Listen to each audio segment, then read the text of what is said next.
File. In this Thursday, June 28, 2018 file photo, trader Michael Milano works on the floor of the New York Stock Exchange. The first half of the year was full of surprises on Wall Street. Even experts and investors who expected more volatility after a historically calm 2017 were caught off guard by many of the developments inside and outside the markets this year, including the rapid gains stocks made in January, their abrupt descent into a correction, and the ongoing trade tensions that threatened to undo the benefits of the GOP tax overhaul and strong corporate profits. AP photo, Richard Drew. File, New York, AP. The first half of the year was full of surprises on Wall Street. Even experts and investors who expected more volatility after a historically calm 2017 were caught off guard by many of the developments inside and outside the markets this year, including the rapid gains stocks made in January, their abrupt descent into a correction, and the ongoing trade tensions that threatened to undo the benefits of the GOP tax overhaul and strong corporate profits. Still, consumer-focused companies like retailers had a strong start to the year and technology companies continued to rally, while high-dividend stocks, especially phone companies and household goods makers, lagged behind. The Federal Reserve continued to push up short-term interest rates and the dollar rallied, contributing to a sell-off in emerging markets. Long-term rates didn't rise as much as short-term rates, squeezing the amount of money banks could make from lending, and the financial sector posted a modest loss for the first half. A recap of the key developments in the markets in the first 6 months of 2018, January joy, February fears. At the beginning of 2018, investors were in a great mood thanks to the newly passed corporate tax cut and continuing global economic growth. Stocks were already at record highs and they kept climbing. The S&P.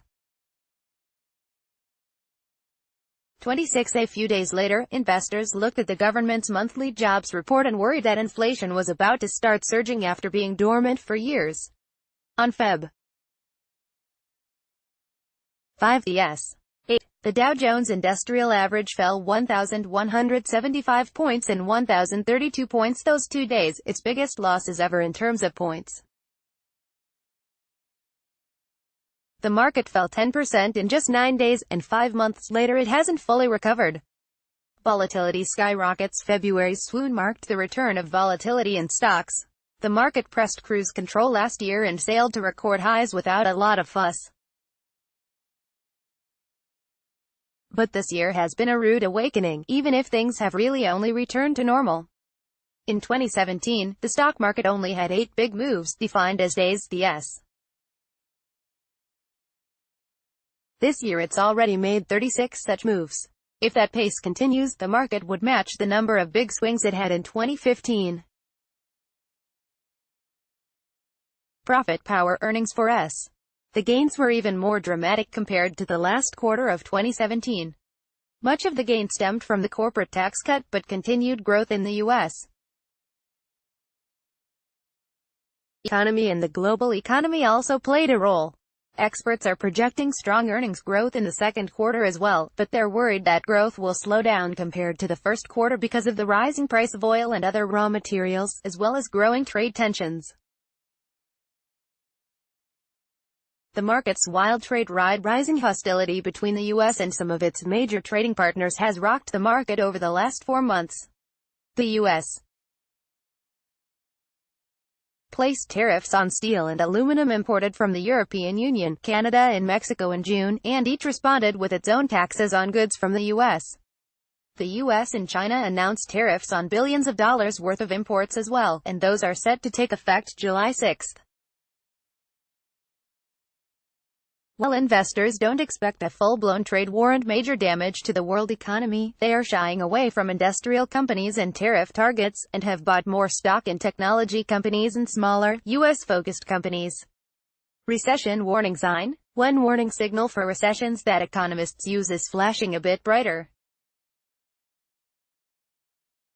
The yield curve measures how much more in interest long-term treasuries are paying than their short-term counterparts.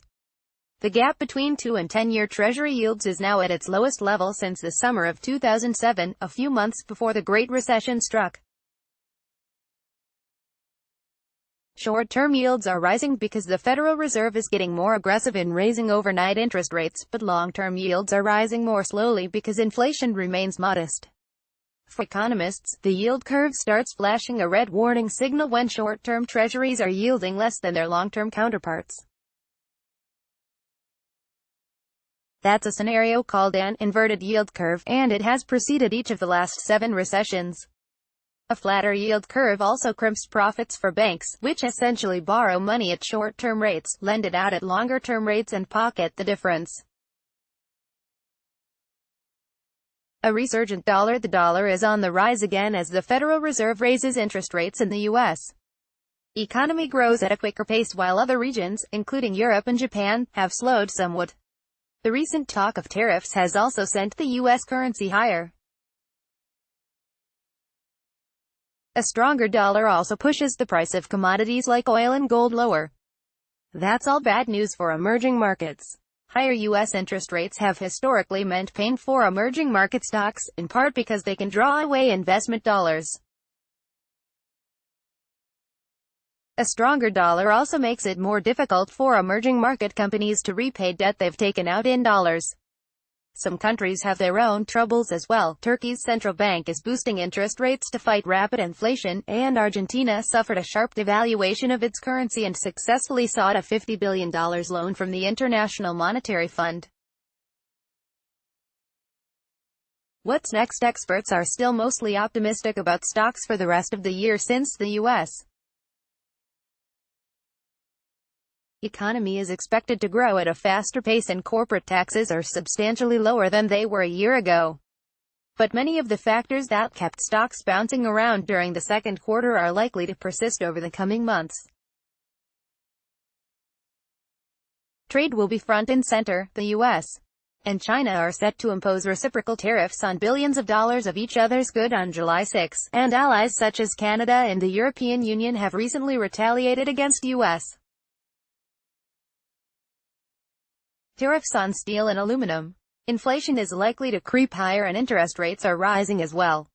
Analysts say it's likely that volatile, uneven trading will continue.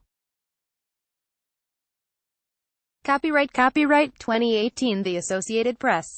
All rights reserved. This material may not be published, broadcast, written or redistributed.